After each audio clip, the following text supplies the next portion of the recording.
All right, welcome everyone to today's Pursuant GivingDNA webinar. I see some of you starting to trickle in to the room. So we will just kick off with a few housekeeping slides while we wait for everyone to come in and get settled and get your questions ready. And we are glad to be discussing this topic today, which is how to find and activate major donors in 2021. This is a perennial, evergreen, hot topic when it comes to fundraising, but things change from year to year. So we are excited to uncover the latest findings in the realm of major giving and also the latest best practices in how to identify and upgrade those passionate supporters. As a reminder, as always, we'll be recording today's presentation. So if you need to leave early or you wanted to share it with a colleague who wasn't able to join today, we will be sharing that recording out within 24 hours. So you can look for that in your inbox tomorrow.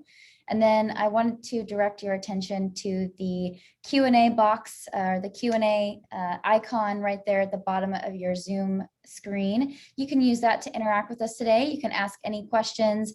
You can also use the raise your hand feature if you want to kind of give a yes or no answer to something. We've got a few questions sprinkled throughout today's presentation, and we hope to have a lively discussion. All right, I am now thrilled to introduce our speakers for today. My name is Leah Davenport, and I serve as our Senior Marketing Manager here at Pursuant. And we also have with us Ryan Carpenter, who is our Vice President of Client Success. So Ryan, say hi to everybody. Yeah, hey everybody, glad that you're all here today. I look forward to talking about this topic with Kristen and Leah. You know, a little background on me. My fundraising background was in mid-level, where I developed a lot of moves management strategies and donor advancement programs.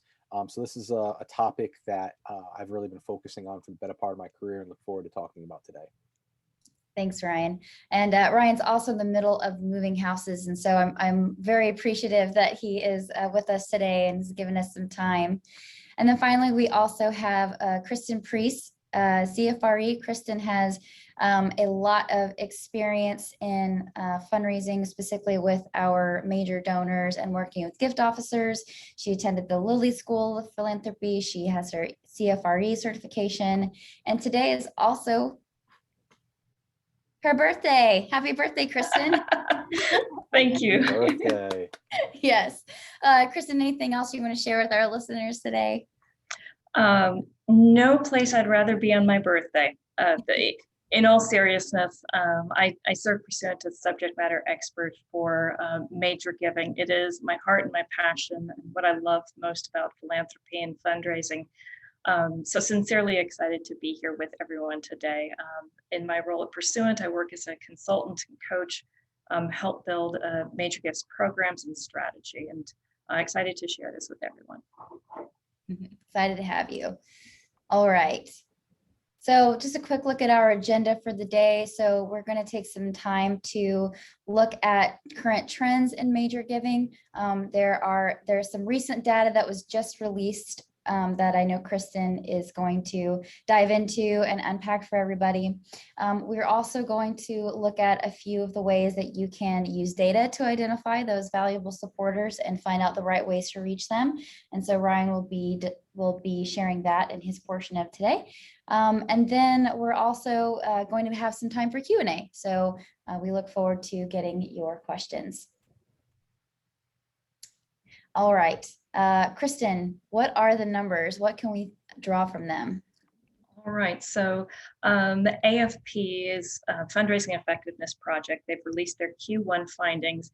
And the really exciting news is that while we're still waiting for the final data to be completed, these early numbers are really exciting. We finished 2020 strong, and if you're like me, we were waiting with bated breath to see if those philanthropic trends held over into the first quarter of this 2021. And the exciting thing is we're seeing a rise both in donors and in dollars over this time last year. One of the headlines for me is that retention number. And while the retention growth is modest at 1%, If we do that double click, new donors are part of what's driving that retention increase. Our new donors, the folks that came to us for the first time last year, are sticking around. And I know if you're like many organizations, we wondered as we were emerging from the crises that we were facing or coming out of an election cycle where perhaps there wasn't quite as much attention to the causes we were serving, can we keep those donors with us? And those new donors are staying. Unfortunately, our recaptured donors, the donors that came back to us in 2020, are lagging at about around 12% below what they were in previous years. So we've got a little bit of work to do there, but overall, I think these are some exciting early indicators of what overall philanthropy is going to look like in 2021. And so this brings us to our first question,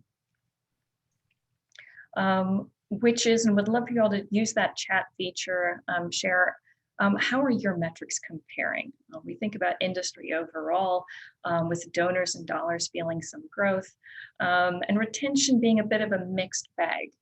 So would love to hear from you how you're stacking up. While we're waiting for those responses to come in, Kristen, we had one question actually come in from Victoria who wants to know what is the national donor retention rate? Is that something that I know that the numbers you just shared were from a survey of folks, but does that line up with any other retention rates that you're seeing? Yeah, so AFP, the data that we shared is the largest data source that we have. And what we do see is that there's a pretty big swing around new donor retention versus key multi-year or overall.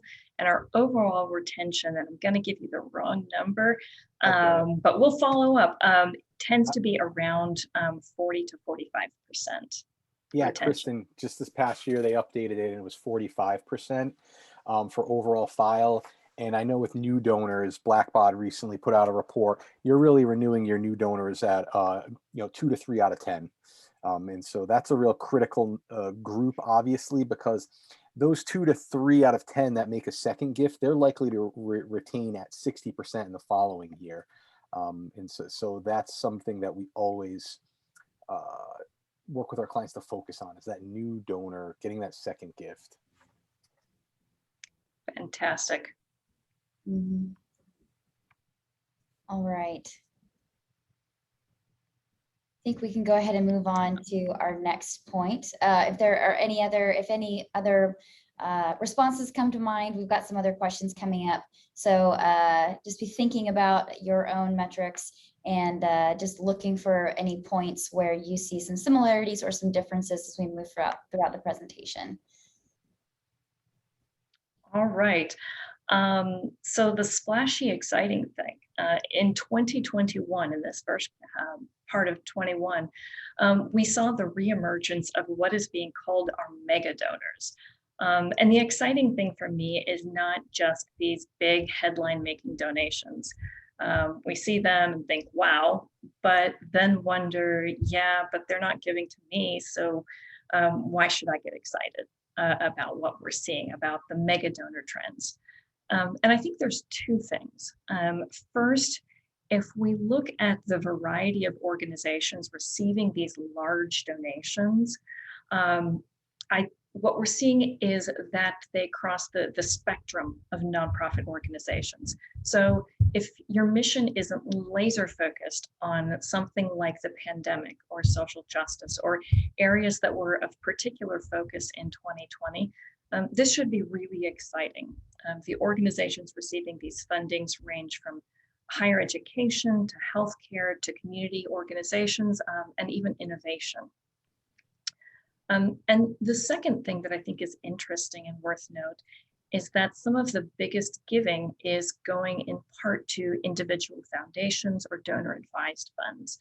And we'll talk a bit more about why this matters on the next slide, but I think it speaks to a trend that we're continuing to see. And as major gift officers, as fundraisers, it's something we're going to need to pay close attention to, as it's something that's going to continue to be called out as a major driver of major gifts in 21.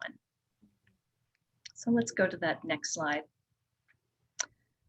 So the Lilly School of Philanthropy, every year they look at projections and make some projections around giving. They look at a variety of data points, including GDP, the S&P, even data from the Congressional Budget Office, as well as other factors to make some projections around philanthropic expectations for the coming year.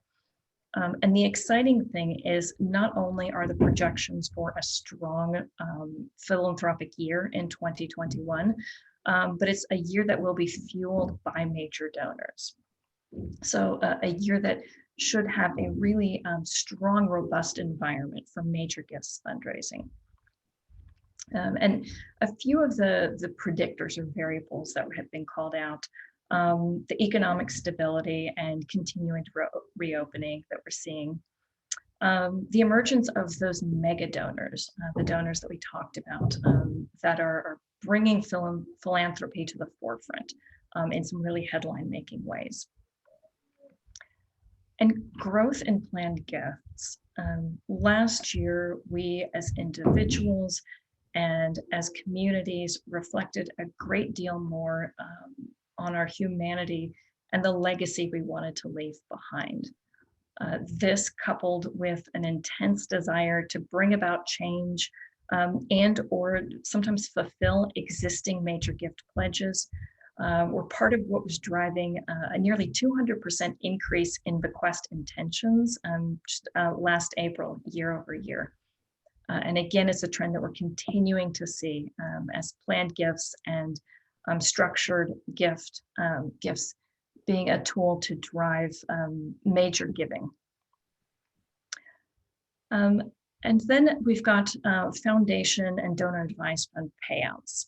So the debate around the rate of foundation and donor advised fund payouts isn't necessarily new, but it seems like it's gaining more traction in recent months. And in fact, some of you may have seen the recent headlines. Senators are pushing for legislation that will require a more aggressive payout for foundations and donor advised funds.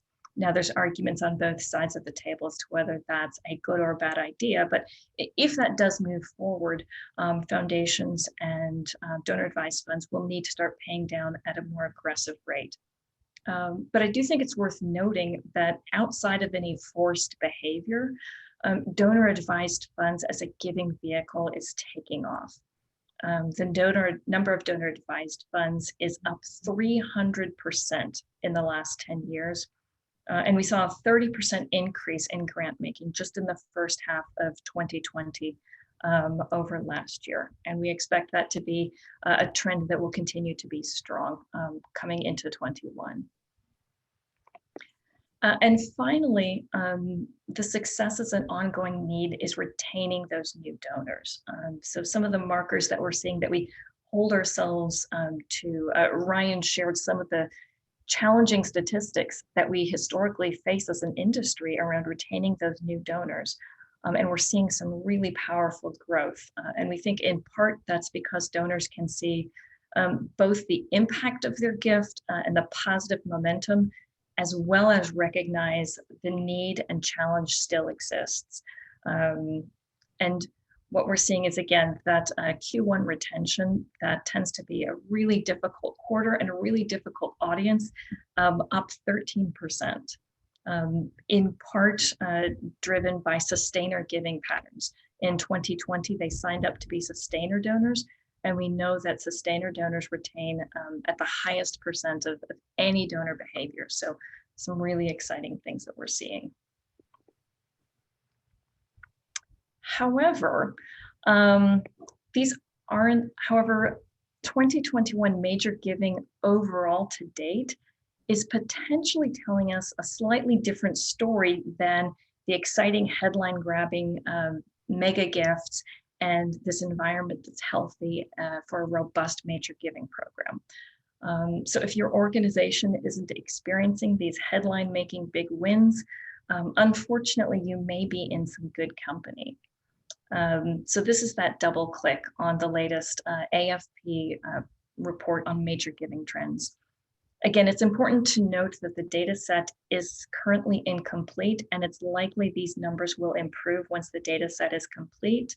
But if we take these early findings as potential indicators, there is some cause for concern, as it looks like, while we've had some big wins in the end, the environment might be right for major gifts fundraising.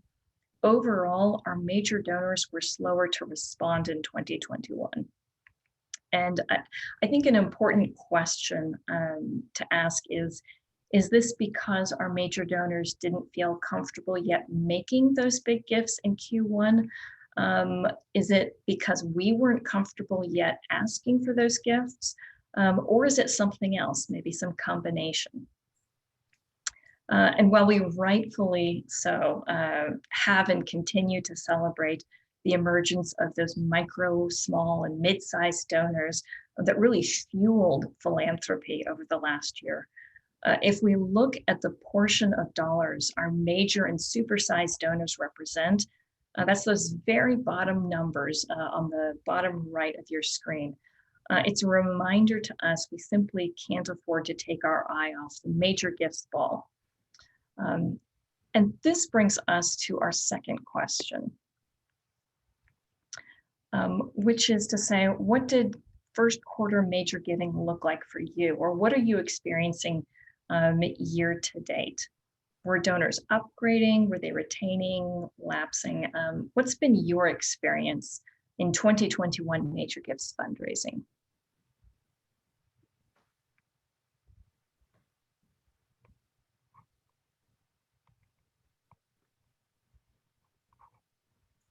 Thanks for sharing that, Kristen. While we're waiting for a few answers to come in, a few things that I was noticing in the Q&A was a few people were saying that they're just now getting started tracking some metrics.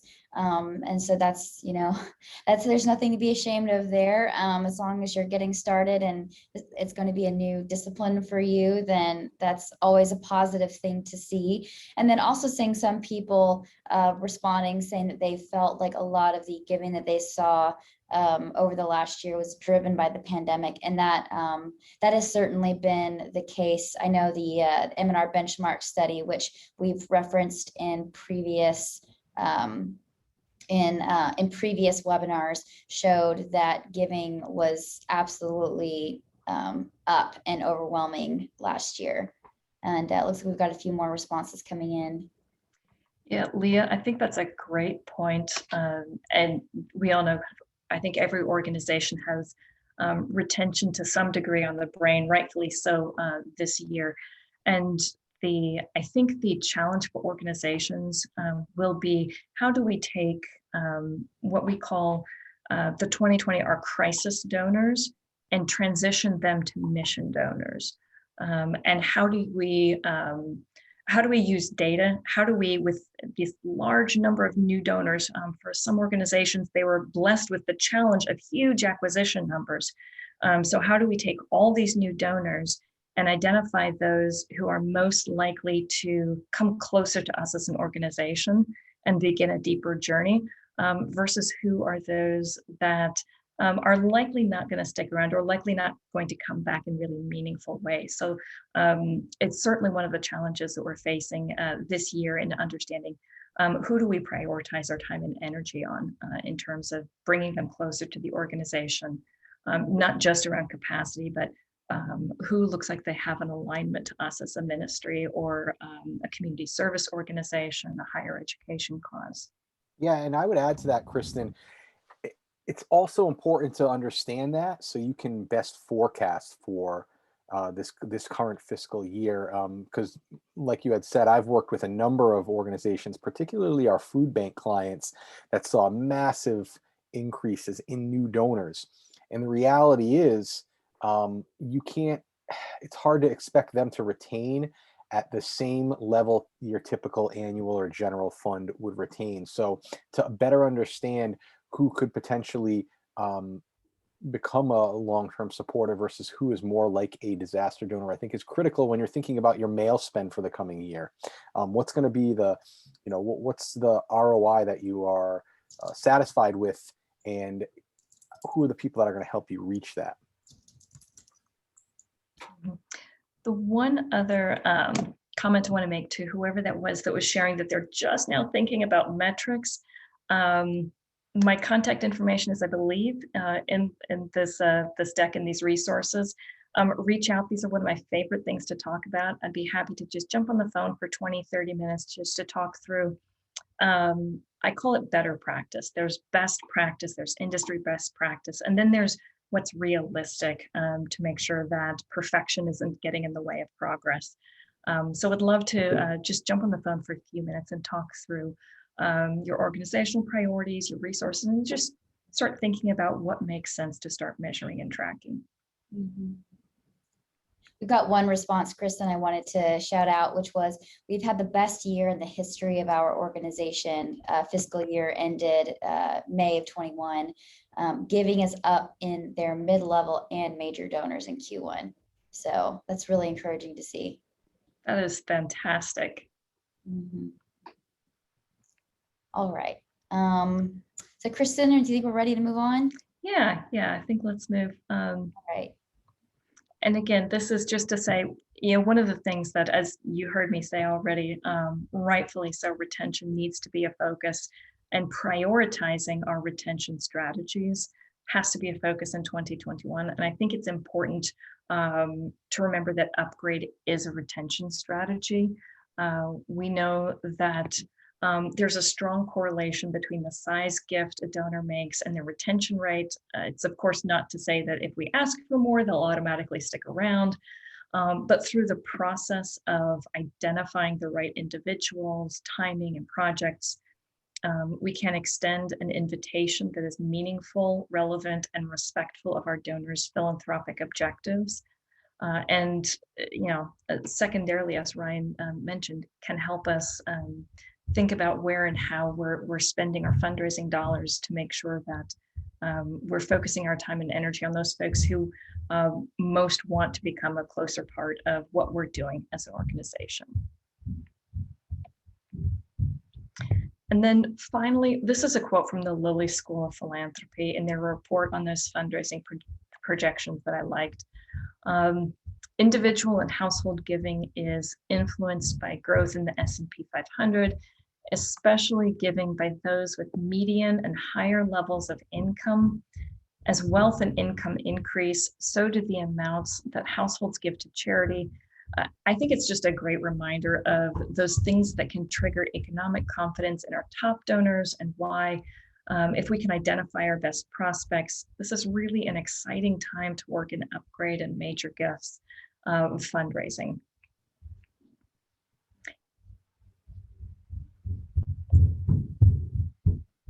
All right. So thank you, Kristen. I want to talk about leveraging data to identify and upgrade donors. And before I take you through a story and doing it through our GivingDNA platform, let me just start by saying that it's fairly critical to use external data to effectively screen for major donors and really upgrading donors in general at any level. And so I'm not here to talk about the need to use external data. I think that we all recognize that's important, but more so, what are the types of data that's meaningful that can help you both understand those general donors that you want to retain and upgrade, all the way up to who are your best major gift prospects, and how can you activate your major gift donors that maybe have been lapsing for some time. And so there's a few different groups I'm going to walk through that you can be thinking about. Certainly our clients take advantage of on GivingDNA, but if you have any other insights related platform that provides you with third-party data to help inform on who your people are, you can probably do it there as well.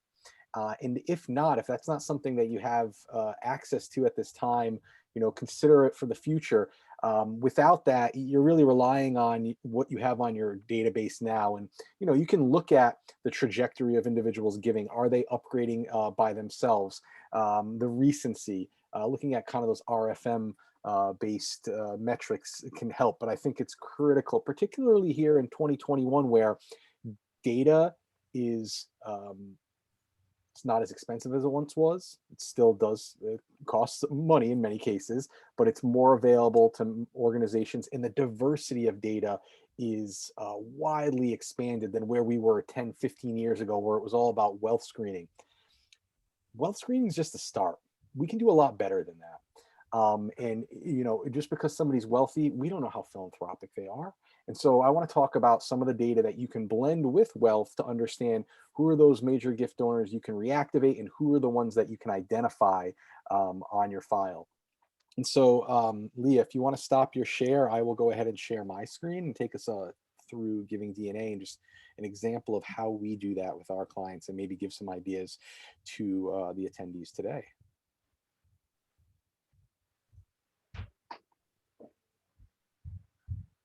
All right. So I'm logging into our GivingDNA platform right now and just landed on our homepage. One thing I want to point out that GivingDNA and also other tools, some of the big names out there you guys are familiar with, there's usually a model where you can get individuals that are primed to upgrade or give more. And that is really useful for your annual fund or your general direct response communications, where if these are people that they're telling you they're primed to give more, it's not necessarily to say, hey, this person, I'm going to ask them for $5,000 and then they give me 100, but it's really good to incorporate into gift ask arrays to really do like an informed A/B test. That can be helpful. And that's something that we've seen proliferating throughout the industry a bit more, models that help you understand who's ready to upgrade. I want to take us now, go through kind of some scenarios where you can look at your portfolio of donors to see who's ready to reactivate. And so I'm just landing on our constituents dashboard. And this is where we show our clients insights on their donors that they didn't know before. We've identified them in our database of insights. And so one thing you want to do is first, let's look at who's in your portfolio. And who hasn't given in some time. So let's look at, in this example, we have some relationship managers. Oh, there's Kristen, Leah, myself. And think about this. So major gift donors, the expectation isn't that they give on a 12-month cycle, right? So I typically look at those that haven't made a gift in at least 18 months. And I think now, due to the pandemic, it's a really critical time to look at it, because 18 months ago was December of 2019. That was also calendar year end, and it was before the pandemic. So it's good that if you see those people made a gift then, and then let's go bring it back to June 2018. So we'll look back 18 to 36 months. And we want to see all those that was their last gift. So now that you have your population of major donors that haven't made a gift in 18 months, a lot of things have changed since December of 2019. Maybe they didn't have the ability or they didn't feel comfortable making a gift over 2020, because major donors, that's a bigger investment than all those new donors that came in, making their $25, $50 gifts to you. Maybe these individuals just didn't feel, maybe they were heavily invested in the market and that wasn't doing so well, or they didn't feel comfortable at the time making a gift. Let's look at those people. They haven't reactivated yet. And from there, I had mentioned, you want to understand, because portfolios can get stale, who still has wealth, who still has capacity. And one of the ways I do it, we have income and net worth. Net worth can be a little misleading if your donors are in major metro areas with home prices. I like to look at discretionary spending or disposable income. And so I would look at, and I've done this with a number of our clients over the past quarter plus, look at those that have discretionary spending over $10,000. You know that they are in your portfolio, and now you know that they still have that disposable income. That's a key one. But from there, let's talk about, where else are they giving? How philanthropic are they? Maybe they got added to your portfolio because 3 years ago, all you did was a wealth screen. And like I said, I need more than wealth to feel comfortable that these are the people that I want to really focus my time on. And so we then look at those that are giving actively in the last 12 months. This is what this is telling us. They haven't made a gift to you in 18 months, but you can see that these individuals are giving elsewhere. And you could click down onto the sector that you're in. That would also help build an understanding of affinity. Are you a priority for them? Or simply just know, hey, look, they have been giving elsewhere in the last year. That's important to know. I think I'm ready to re-engage and have an ask come up in the near future. You also could look at the likelihood of the causes they would support. So maybe you're a social service. And lastly, what we like to look at is donation amounts. And so there's, outside of GivingDNA, again, there are a number of resources to see where people are making gifts and at what amount. I think that's critical. You want to understand what their wealth status is, certainly, but also what are their giving priorities and how philanthropic are they? And so we can look at this group right here. I've identified in this example, major donors in portfolios, they haven't made a gift in 18 to 36 months. And from there, I wanted to really winnow it down so I knew who are the people I wanted to pick up the phone or ask to meet. And these are the ones that are our best prospects. They still have capacity. They're still philanthropic despite not making a gift to you. Maybe when you meet, they'll let you know that you're in line, just not here. And we also know that they're still actively making larger gifts. In our case, we just save that segment and then we export the list, and Kristen would work with our clients, major gift officers, to craft some strategy around reaching out to those people. So that's an example of how you may want to reactivate your major donors. You could also take the approach of saying, look, it's been a crazy 18 months. Let me look at my portfolio to understand who still has capacity, philanthropy, regardless of where their last gift was to us. It's a really important to take a fresh set of eyes and a fresh look at portfolios. Typically, you want to do that, on a biannual basis. My recommendation. Now, from there, nobody ever wants to empty their portfolio. You want to supply some replacements. And I think it's important, and many of you on the call probably have some sort of screening process. And if you don't, establish a screening process either weekly or at least monthly, where there's going to be some indicators that these donors are people I should qualify and look into a bit further to be a potential major gift donor, and we should get them in touch with one of our relationship managers. And so I think, speaking a lot about new donors, that's really important. So I would say, let's take a look at all of our new donors this current fiscal year. And you could decide, do I want to start at certain giving levels? Maybe you only want to look at donors that are new, that are giving, I don't know, in your mid-level, and that could be 500 to just under 10,000. Or you could look at all of them and kind of take the same approach to understand, this is a really small number, so I'm going to decrease it for the sake of this example. So look at some subset of new donors and just learn a little bit more about them.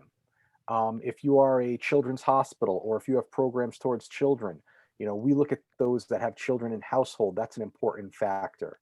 Or you can look at income levels. I like to look at occupation too, because we like to exclude retired donors for the prospect pool of major gifts. Simply put, there are certainly retired individuals that are well off, but there's also a number that are in that fixed income stage. So we typically exclude those folks. Looking at the discretionary spending, and I like this as my key for determining wealth. You may have a score you get from another solution provider, or you may feel that net worth or household income is the one that's, the one that works best for you. I typically start with discretionary spending, and then I'll expand upon it if necessary. If I have a really large population, I'll then go up to income and say, I just want to look at those that have a disposable income, and they also have a sizable household income. From that point, though, you're looking at, these are all your new donors. They came in this year, and I'm sure a lot of you have a lot of new donors and you're grappling with what to do with them. Take the same approach and just say, hey, do they have a greater share of wallet, or are they giving to other health organizations? And I'm a hospital. You could look at that way. And from that point, depending on how big the population is and what your goal is, you could either say, all right, well, these are individuals that are giving, I don't know, under $100. And I want to invite them to join our giving circle, which is effectively our mid-level program, and it starts at 500. That's a way to naturally make the offer for them to be closer to your organization, because there's benefits like insider info or a concierge or kind of direct contact with somebody, while also building them up the giving pyramid, right? It doesn't happen overnight. You have to take the approach of, what's the next step that I can take these people on that do want to continue to engage. So those are your new donors. Now, there's also everybody else that's giving to you. And that's, to look at that, I would take the same approach and look at everybody that's giving to you in a fiscal year. So you want to then exclude, let's not forget to exclude our already assigned donors. And it's worth doing a check too. You may have some donors giving at the major level, that have slipped through the cracks. So you may want to look at gift levels and people that aren't assigned. Kristen and I are working with a client right now where I would say a number that was a third as big, 30% as big as major donors that were assigned. There was 33% or so that were giving at the same level that were unassigned. So that stuck out to us and really raised the red flag for the organization. But you want to look at people that are actively giving. So I think, as I said a moment ago, maybe set up something that looks at the last 3 months or looks at the last month, and set up some criteria for the people that fit, that are people that you want to like have a flag raised. So some organizations do it based on like a wealth capacity rating or a target gift score. That's one way to do it. I like to be a little bit more directional, and I'll typically say, all right, anybody that has 6-figure income or greater and has made a gift in the last month, and I see that they're giving to an organization, they have a greater share of wallet, and go back to my favorite one right there, discretionary spending. I know they have some wealth. And then we also like to look at channel preference. If these are people that are actively giving to you in the last month, what's the best place to reach out to them? If they fit all this other great criteria up here that says, hey, these are future rock stars, I want to talk to them, how can you get in touch with them? And you can do a couple different things. We have channel preferences built into here, but you can also look at how they're giving to you. How have they historically given to you? How have they engaged with you otherwise? That's a really good indicator of where you can reach them. And so that's another way. And this is something that I would do consistently. So be it monthly, be it weekly, however frequently you process gifts in a batch, make sure that you have some criteria established that says, all right, those people are important, whether they're new or they've been on your file, for 10 years or so. So those are just a few examples looking at how do I understand who to focus on that's in my major gift portfolio currently and reactivate them, looking at those new donors on an ongoing basis, and then generally just looking at all of your donors that are actively giving on an ongoing basis. That's typically going to set you on the right track, making sure you're not missing anything, and you're also identifying opportunities on an ongoing basis. And for me, I will always say, have some consistent criteria that's set up. That way, once you're happy with that criteria, you can adjust it, but you want somebody always focusing on it and looking at what the key indicators are. So it's a consistent group of prospects you're pulling up. So with that, I'm going to transition over back to the deck.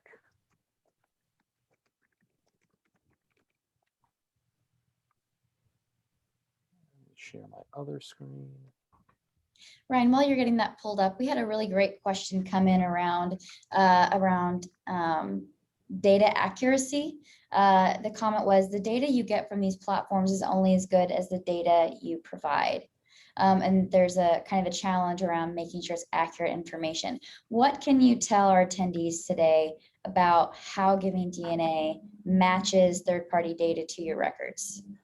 Yeah, sure. That's a great point. And I would say GivingDNA, along with any of the other reputable data insight providers, your Blackbaud's, Wealth Engines, et cetera, they are going to provide you data matching on a constituent of yours, first name, last name, and mailing address. That is what we call a strict match. So when we say that we've identified 100 people and I'm telling you that 50 are men and 50 are women, we are matching on Ryan Carpenter, 3 Briarwood Road, Norfolk, Massachusetts, and not R. Carpenter in Norfolk, Massachusetts. So, and often many platforms, GivingDNA allows it too, and others they allow you to loosen that matching.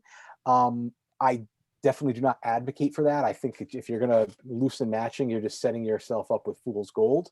But that is available. So whenever you're using a tool, and ours defaults to strict, others it doesn't. So you may want to be sure that I'm matching based on a first name, a last name, and a mailing address. So If that is accurate, the data that you have is accurate. You know that's that person's actual address, because the insights provider you're going through, they have fresh data. It's probably updating monthly. At least we do that every month, and so that's getting run through NCOA. So you know that's, if I'm matching on somebody, that is the actual person, and that's the information that the data provider has on that person. We use fully licensed, publicly available data. Again, more of the larger organizations that provide this typically do that as well, but that's also a worthwhile question to ask, saying, hey, where's your data come from? Is it publicly available and fully licensed? Are you doing some web scraping and some kind of grayish area on how the data is being received? Thanks for answering that, Ryan. Sure. Yeah. This is just a slide right here. It's an actual example. I've been talking a lot about the work that Kristen and I do with clients, and focusing on upgrades and major gift upgrades. And we worked with a community hospital recently, and we found that their quarterly business review showed a 32% in growth in revenue per donor and 62% in overall revenue growth year over year. So that's real. That's what this process of identifying new and old, currently in portfolio or not yet in portfolio, but identifying the opportunities on file. And it's not just about knowing where they're giving and where what their capacity is. It's also, I showed you a lot of other different information out there on the GivingDNA dashboard, and again, it's provided in other places as well. What do they care about? What do they look like? What's the message that you want to send based on what you know who these people are? What will resonate with them and get them to engage and get them to want to build a stronger relationship? Don't count that out as well.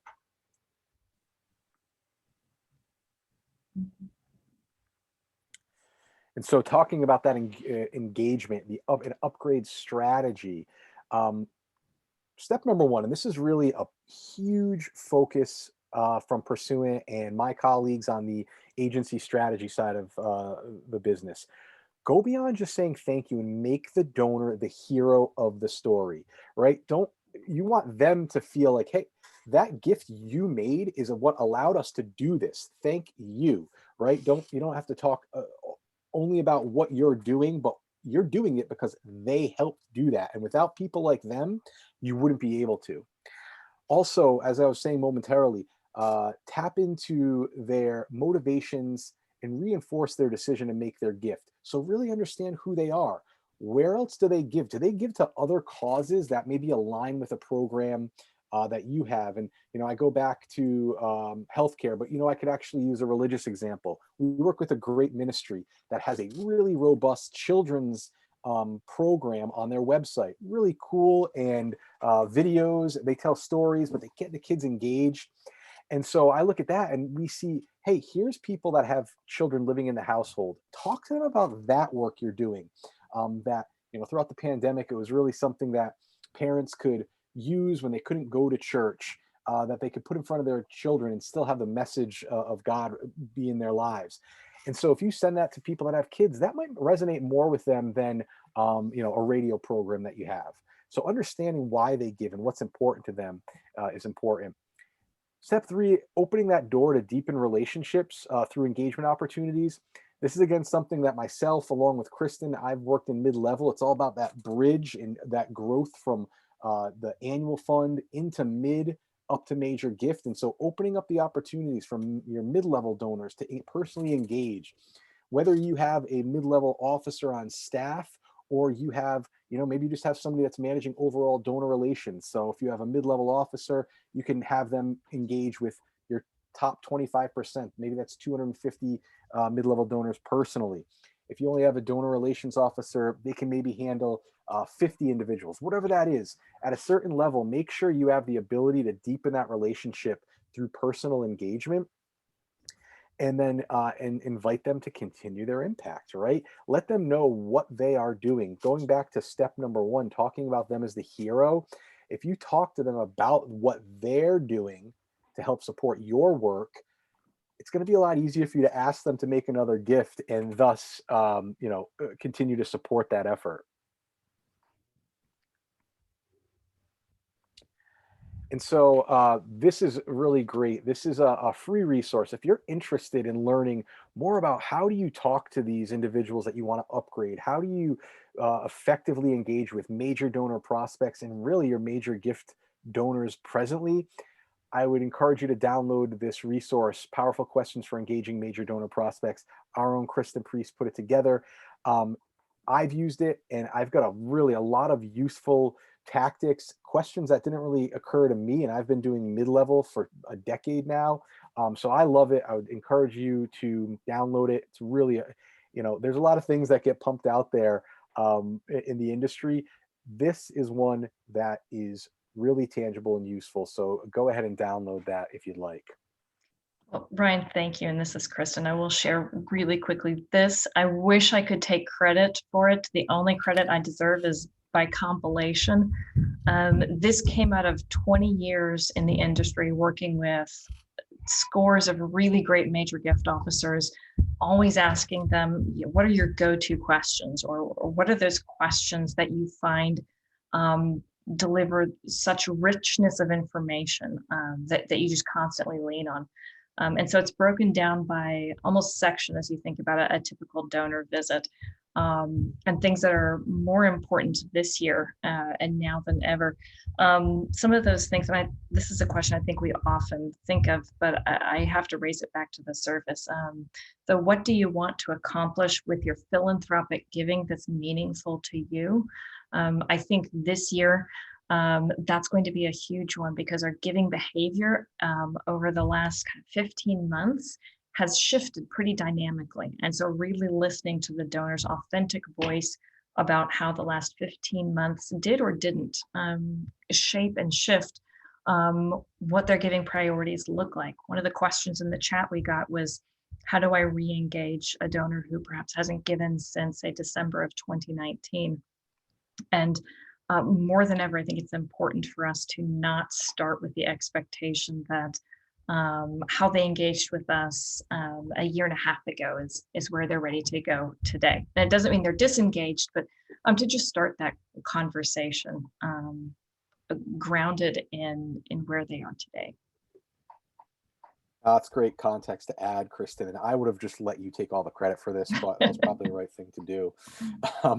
Nonetheless, this is a great document, great piece of information. So I'd encourage everybody to download it.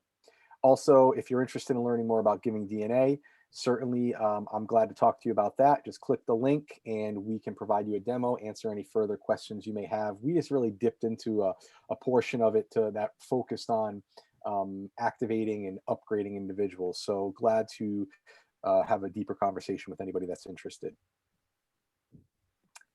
And so with that, Leah, you've been doing a great job bringing up questions as they came in. Are there any outstanding that we have, or is there anything else that anybody has questions that have just come to mind? Yeah, thanks, Ryan. One question that I saw come up earlier in our time together was, what are some good resources to use to track, calculate, and learn best practices of metrics? And Kristen, I know you sort of answered that one a little bit earlier, but if you wanted to respond to that one again, that'd be appreciated. Yeah, there are a handful of resources. Again, Pursuant, we have several resources that we'd be happy to just share with you around, that could be some guidelines for starting to track and calculate. I think the kind of the three pieces that are key are retention and donor movement is the other piece, that kind of what donors are moving up, how are they moving down, what's happening around our donor behavior. The other side that I think is important to pay attention to if we're thinking about major gift efforts is the activity work we're doing. And I like to track our behavior, the number of outreach attempts we're taking, the visits, tracking that activity, not just so that we're measuring activity for the sake of activity. I think sometimes that's a mistake we make, and we translate volume of work to goodness of a program. But in doing that and looking at that volume of activity, we can concretely measure which channels of communication, which activities are proving to be the most impactful. And then that lets us be more strategic in our outreach. One of the things that Ryan has been instrumental in leading is tracking organizations, channels that are outreach, phone versus digital versus print, and finding that phone was a huge driver in, not surprising, in decisions to upgrade their giving. Thank you. I saw one more question come in, and it has more to do with defining your annual fund. And I know today's presentation was more along the lines of upgrading your donors, but you do need that foundation of an annual fund. So how would you respond to that question? Yeah, I saw that as well, Leah. And the question said you worked at 4 different organizations, and there was always some confusion because it's different everywhere, right? So I think where you are now is to determine what's a major gift for us. Annually, what's a major gift? And typically, or very commonly, that is $10,000 cumulatively in a year. That's a major gift. So from there, I would say work backwards. That means our annual fund is $1 up to $9,999. And you may want to, at that point, say, all right, these are everybody that are in our annual fund. They're going to receive our communications, our direct response. That's 12 mailings and 12 emails a year.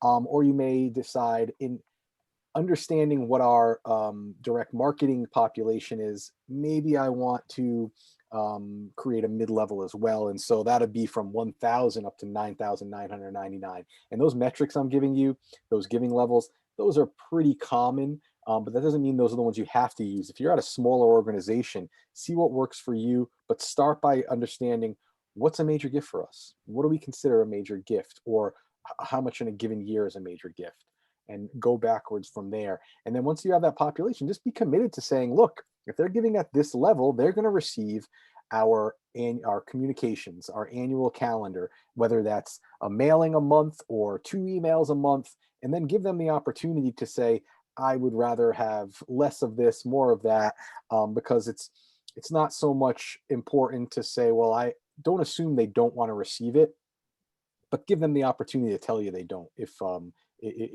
it's going to be a sizable volume.